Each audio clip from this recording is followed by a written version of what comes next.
Three immortal brothers met this night under a sky devoid of starlight.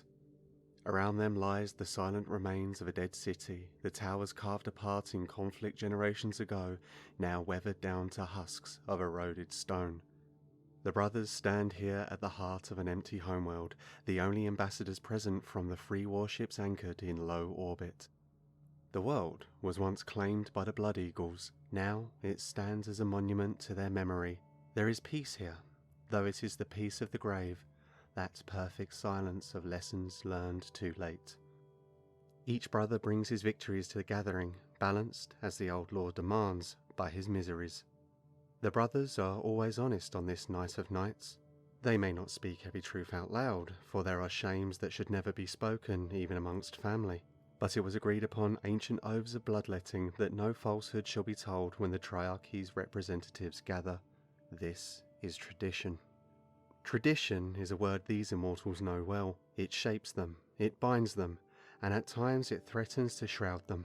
Tradition exists to these warriors as air exists to mortal men and women, a thing ever present, something sustaining and eternal, yet notable in its absence, and murderous when fouled.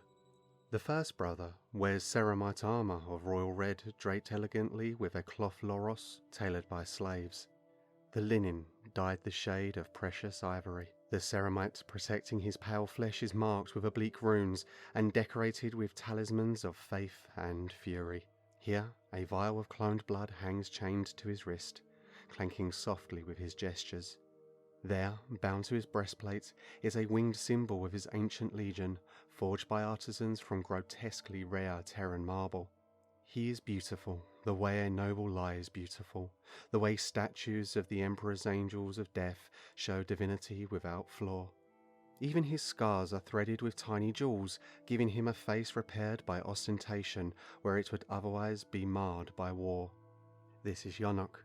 The symbol on his pauldron declares his chapter with naked pride, the winged figure clasping a chalice in its gauntlets, proclaiming this immortal to be a lord of the Red Seraphs. The second brother wears armour of scratched bronze.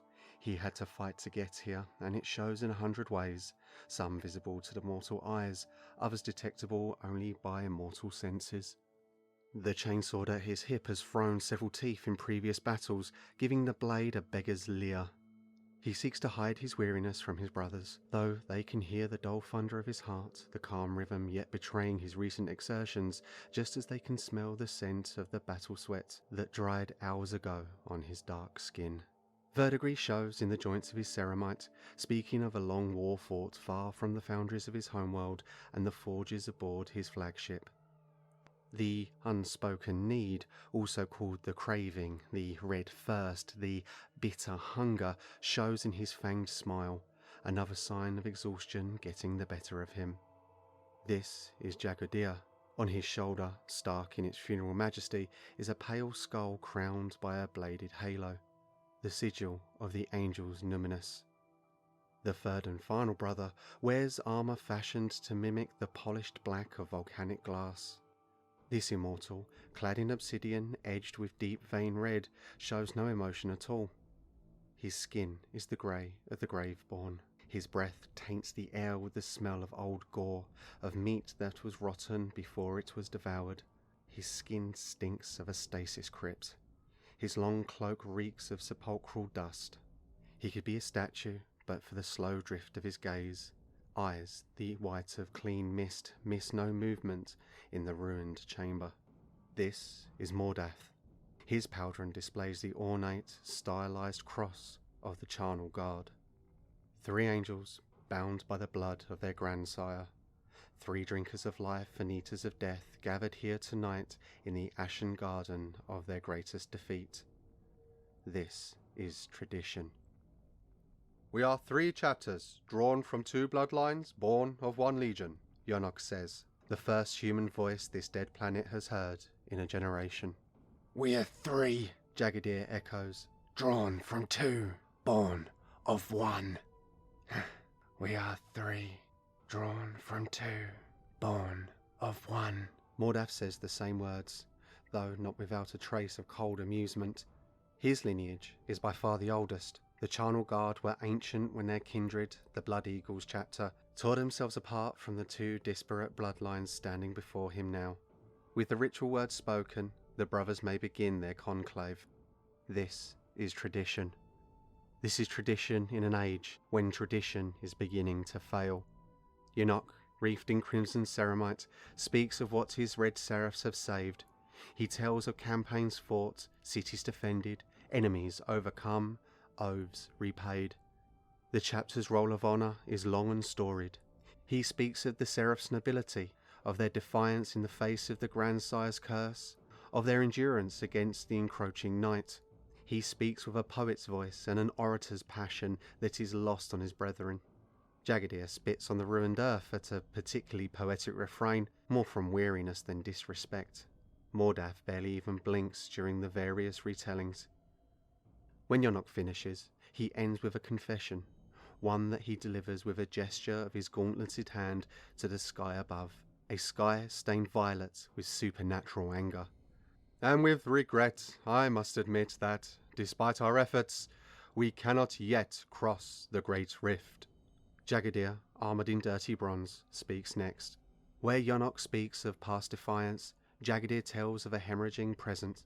He talks of wars ended by the wrath of the angels numinous, of brutal void battles at the edge of the diminishing territory, and of the increasing numbers of closest kinmen lost to the grandsire's rage, who now stand armoured in death company black.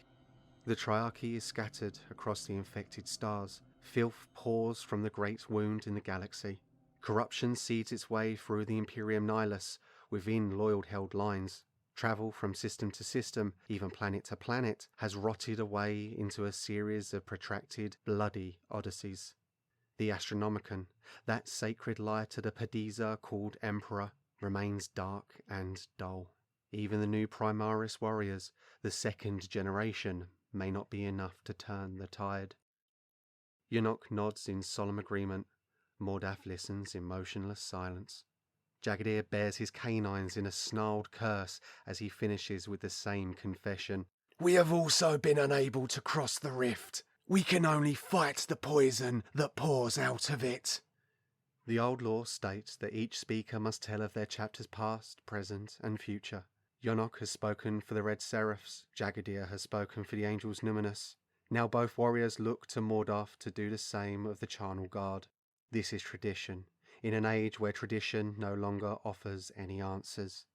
Mordath, cold and cadaverous against his war-scarred brothers, exhales softly. When he speaks, he talks not of his chapter's victories and losses. His words are terse, rasping, riding his ghoulish breath. Tradition has failed us, he tells them. We rage in the dark. We gasp at the dying light. We fight for what we once owned.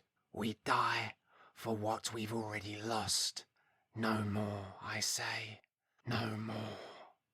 Yonok and Jagadir have agreed on very little over the course of their lives, both born of chapters that agree on nothing. Yet the two warriors cautiously nod, not realizing how they reflect one another in that moment. We attack. Mordath hisses the words through his fangs. We attack, an unending tide, fury unceasing. We take our rage to the stars. No longer will we stand our ground. We must hunt for foes, greeting them with blade and fang and bolter and flame. Yonok closes his eyes. His fist rests against his heart in solemn acknowledgement. Jagadir grins, absent any mirth. Breathing through his clenched teeth, his incisors prick against his lower lip, drawing blood to spice the air between the three brothers. If we were to die, the Charnel Guard intones, we die together, swords drawn, fangs red, our bodies left to rot in the heart of enemy lands. That last promise is the truly dangerous one. If his brothers are to rebel, it will be at these last words. The Red Seraphs honour their dead with interment inside ornate sarcophagi in the beautiful bowels of their warships. The Angels Numinous have meticulous incineration rites to free the spirit, that the shades of the dead might reach the Padiza's throne of gold. Yet neither warrior recoils. Mere years before this night, such words would be blasphemy. Now they are a blessing. Tradition has failed all of them. This new age of battle and blood demands more than the laws of the past has ever offered. And if we reach the Primarch Reborn and his Indominus Crusade, Yonok begins. We join it. Jagadir finishes. To that, Mordath says nothing. He merely smiles. Hours later, as dawn crests the horizon over the long-dead city, 3 warships are pulling away from the silent planet. The first is the Misericordae, bearing hopeful word back to the embattled Red Seraphs. The second is the Aruvol, its engines grinding to life for the long voyage back to the besieged Angel's Numinous. And the last to leave, only venturing away from the world once the others have torn open their passage into the tempestuous warp, is the Tacit Canticum, cutting into the unstable night to return to the charnel guard. In the months to come, whole fleets will return here, a gathering of might, a mustered host of angelic fury. This is not tradition. This is survival.